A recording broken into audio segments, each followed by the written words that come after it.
There is a road that Russia cannot afford to lose.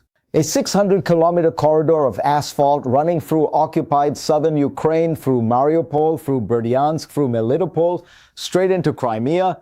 And right now, Ukraine is making that road bleed. Not with a ground assault, not with a theatrical offensive broadcast on cable news, with drones. Cheap, precise, patient drones. And the effect is not dramatic, it is surgical. And it is working in ways that the mainstream media conversation has almost entirely failed to capture. Because the media shows you the front lines. It shows you trench maps and kilometer gains and whatever Putin said at his latest press conference. What it does not show you is 100 kilometers behind those lines where the real war for Crimea is being decided in the skies above a highway. And if you want to understand where this conflict is actually heading, that is exactly where you need to look.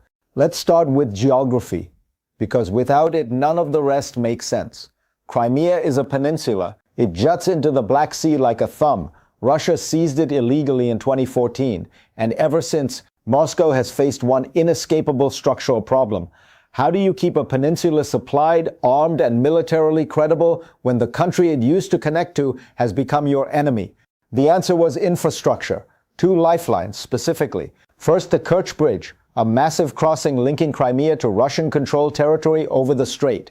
Second, the M14 highway, that 600-kilometer land corridor through southern Ukraine, the one I mentioned at the start. Troops, fuel, ammunition, air defense systems, medical supplies, replacement parts, everything Russia needs to sustain its grip on Crimea travels through one of those two routes. Here is what you need to know about the Kerch Bridge. It has been struck multiple times. Its capacity is degraded. It is not a reliable high-volume supply artery, which means operationally the M14 corridor is doing the heavy lifting. It is not one of several options. It is the option, the irreplaceable backbone of the occupation. And right now, Ukraine has brought sections of that road under drone fire control. Let that land for a moment. Ukraine is not just threatening the road. It is not positioning forces somewhere vaguely nearby. It is actively making that corridor dangerous, striking convoys, disrupting supply runs, forcing Russian logistics commanders to reroute, delay, and improvise. An improvisation in military logistics is not an inconvenience. It cascades. Every delayed fuel shipment means less range for armored vehicles at the front. Every incomplete ammunition run means Russian gun crews rationing their fire. Every air defense battery that cannot be repositioned safely is a gap in the defensive umbrella over occupied territory. The logistics network does not need to be physically destroyed to collapse operationally. It just needs to be disrupted often enough to degrade the tempo of everything downstream. And Ukraine is achieving exactly that, using drones that cost a few $1,000s to target systems and convoys worth millions. The asymmetry is almost absurd. And it favors Ukraine in every single engagement. Now, to understand why this matters so much right now, you need to know what has been happening on the ground in Zaporizhzhia since the beginning of 2026. Because the story Russia wanted to tell about that region has not gone the way Moscow planned. In January and February, Russian forces pushed into the Zaporizhzhia region, small gains, enough to send the Russian military bloggers, the so-called Z-bloggers, who function as a kind of crowdsourced Kremlin propaganda network, into a celebration spiral. Russia was advancing. The buffer zone was expanding. Zaporizhzhia was going to fall. That was the narrative. Ukraine counterattacked. The Ukrainian General Staff pulled the 153rd Mechanized Brigade from Kherson and redeployed it to reinforce the 128th Mountain Assault Brigade along a critical axis in the region. Ukrainian military intelligence, the GRU's most experienced operators, were directed toward the fight. And since January 2026 alone, Ukraine has recaptured approximately 65 square kilometers of territory in the Zaporizhzhia direction. That is not a skirmish. That is a sustained reversal of Russian gains by a force that everyone in certain Western media circles had been describing as exhausted and on its last legs.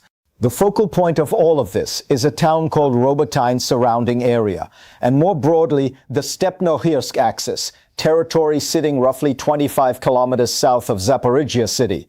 Russia needs that ground. It is a platform for pushing north toward the city itself, and taking Zaporizhzhia city would be a genuinely catastrophic blow for Ukraine, psychologically, strategically, symbolically. So Russia has poured elite units into this fight, VDV airborne brigades, Marine Corps units hastily redirected from the Donetsk front. And after months of effort, Russia has failed to meaningfully advance. The counterattack and consolidate cycle that Ukrainian commanders have refined over 3 years of brutal warfare is working. Russia throws everything it has at a position, and Ukraine absorbs it, pushes back, consolidates, and holds. The Russian offensive capacity in Zaporizhzhia is visibly declining. But here is where the story becomes genuinely remarkable from a military perspective. Because while Russia's attention was fixed on the obvious front line, Ukraine was preparing something else entirely. According to detailed reporting by independent Ukrainian journalists, Ukraine launched a significant counteroffensive operation at the intersection of the Zaporizhzhia and Dnipropetrovsk regions, an operation kept so tightly classified that in a brigade of over 2,000 soldiers, approximately 10 people knew it was coming. That is operational security at a level that most professional armies in the world struggle to achieve. And in this war, that matters enormously. This is not the warfare of the 20th century, where you could mass forces behind a ridgeline and move under darkness and hope for the best. Every field, every road, every trench is being watched by drones, by satellites, by commercial reconnaissance systems. The battlefield is transparent in a way no previous generation of soldiers has experienced. In that environment, the ability to conceal not just movement but intent, not just troops but purpose, is perhaps the single most decisive military advantage available. Ukraine achieved that concealment before a single infantry unit crossed the start line. Ukrainian forces spent weeks systematically targeting Russian artillery. Approximately 150 Russian artillery units were identified across a roughly 30-kilometer stretch. Those guns were suppressed before the ground assault began. Artillery strikes and drone operations worked in coordinated sequences, and then fog rolled in. Genuinely, the weather cooperated, concealing Ukrainian movements from overhead observation. When the attack came, Russian commanders discovered Ukrainian assault units materializing behind Russian lines, not at the front, behind it. That is not just a tactical success. That is an intelligence failure of the first order. Russia had drones in the sky, Russia had surveillance assets watching that sector, and it still did not see what was coming, because visibility is not the same as understanding, and Ukraine has learned to exploit that gap with devastating effect. Now let's talk about what the real strategic prize here actually is, because it is not the frontline gains. Those matter, but they are not the main event. The main event is 100 kilometers behind the front line. Ukrainian forces have established fire control over sections of the M14 highway, the Taganrog-Odessa route, the mainland corridor leading to occupied Crimea.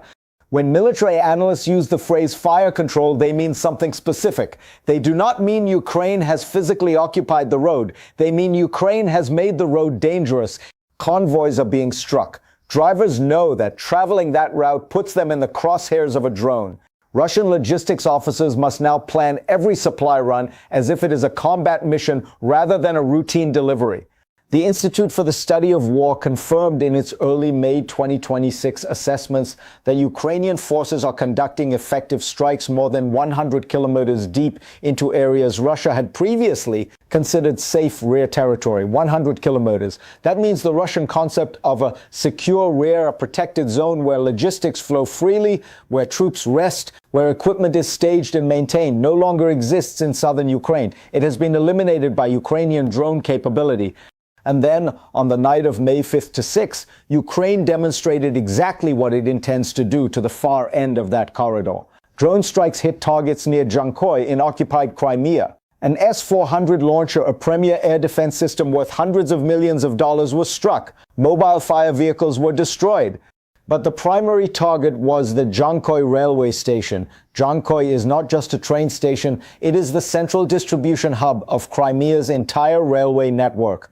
The majority of rail traffic coming from the Russian mainland via the Kerch Bridge gets sorted and routed through Jankoy to Sevastopol to Simferopol, to coastal military installations across the south.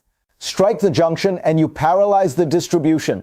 Even a single destroyed locomotive causes delays that cascade for days. Ukraine is not just hitting the road to Crimea, it is hitting the point where the road ends. If you are getting the picture of a methodical, patient, strategically coherent campaign, you should be. Because what Ukraine is executing right now in the Zaporizhia Crimea theater is a textbook logistical isolation strategy. And it is being implemented with a precision and discipline that is remarkable for a country fighting a full-scale war of survival with finite resources. The framework being applied here is one that senior Western military strategists have been advocating for months. It operates in 3 phases. Phase 1, isolation. Cut the supply lines, make logistics untenable, degrade the enemy's ability to sustain its forces. Phase 2, make the situation militarily and economically unacceptable. Drive up costs, increase losses, multiply the burden on an already strained defense budget. Phase 3, liberation, which becomes increasingly inevitable once phases 1 and 2 have done their work. There is no need for a frontal assault on Crimea. Cut off the logistics and let time take care of the rest.